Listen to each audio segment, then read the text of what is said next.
Yeah, so typical little Spanish town.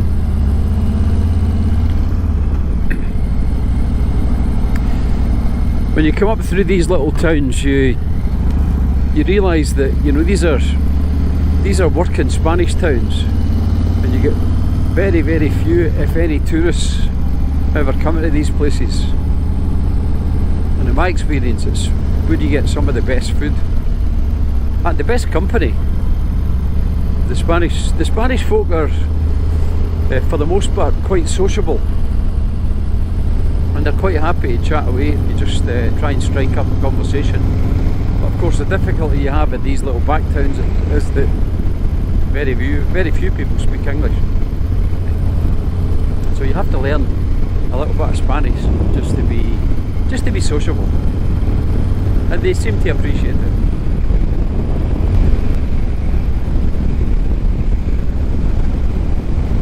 So just coming up to another one of the golf resorts that are in the area, and this is fairly typical actually. They're kind of out the sticks a bit. Peraleja Golf. So yeah, just in my left here is another one of the big golf resorts, Peraleja Golf. I'm going to get down here through Ceutina, because I know that takes me up some of the back roads rather than going the motorway. So this is us coming into one of the inland towns called Ceutina. And this is becoming quite a popular place for people to buy holiday homes. There are good properties to be had here inland, and the reason they prove popular is that they have, you'll be able to get villas here, semi-detached villas here with a pool for around probably around 150,000 euros. And if you had that down nearer the coast, you could easily add another 30 grand onto that.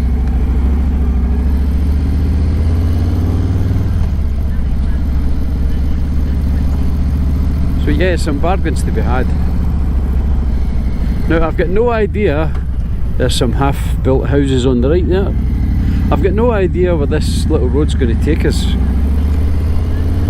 I'm just kind of blindly following instructions for the sat-nav, but at the same time trying to make the video interesting for you. And I've got a feeling that it's going to take us out to the left here, which is going to take us out of Ceutina. So it may well be worthwhile. Yeah, I'm just going to take a run down through the village and then turn at the bottom and come back up again, just to give you a feel for what Ceutina looks like.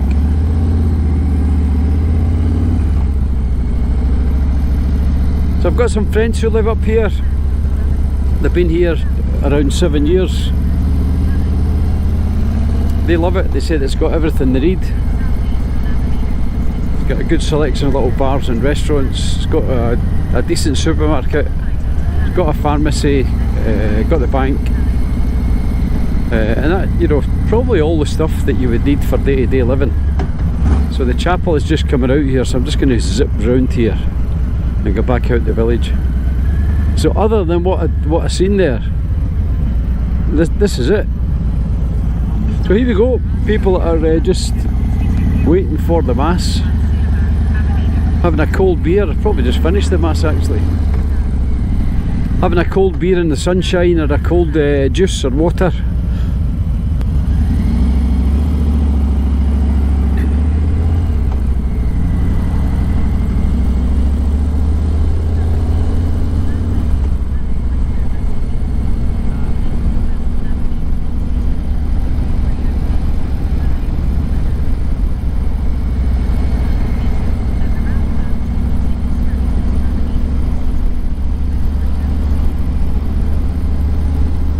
That's the village of Ceutina. Houses go back, well back on both sides.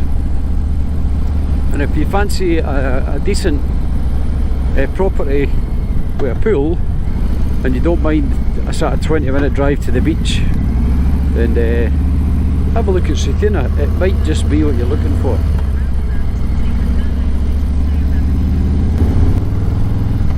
I don't know if you can make out in the distance, but you'll see another golf resort.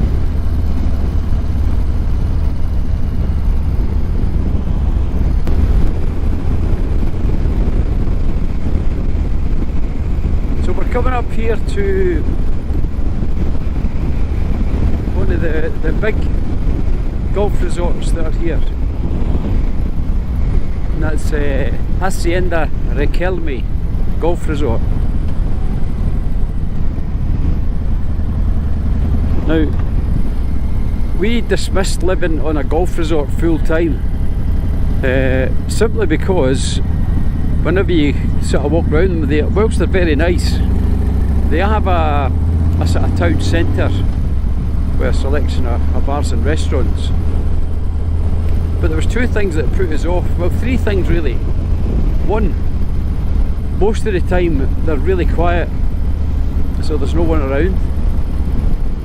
Two, many of the apartments and villas are just out for rent all the time, so you get just mainly groups of guys coming to play golf. You know, they're here for maybe a long weekend or a week or 10 days or whatever, but they're here basically on a lad's break. And I'm talking about the guys in their 40s, 50s and 60s as well. And inevitably what happens is, you know, they're out playing golf all day, and they end up going to the 19th hole.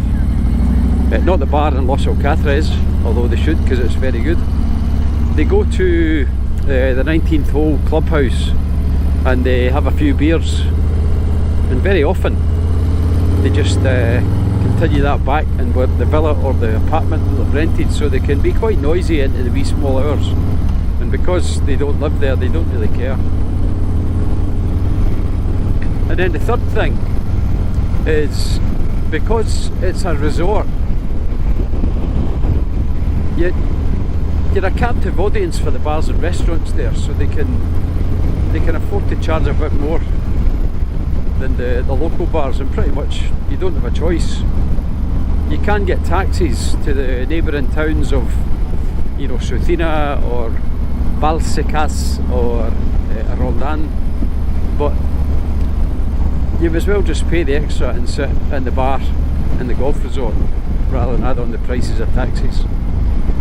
So we decided not for us, and that's why we wanted somewhere a bit more civilization, a bit more of a community feel.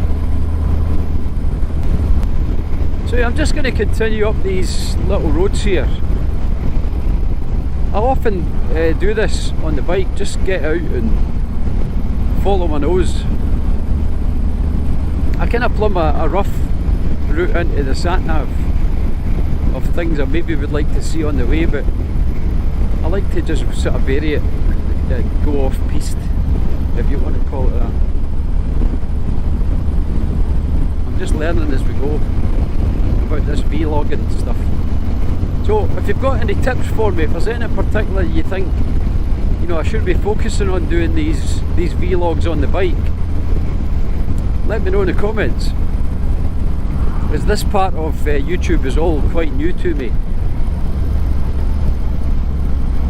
and I'm just learning as I go. So if anybody can think of better ways to make the videos more interesting, just please let me know in the comments, and I'll gladly take all feedback.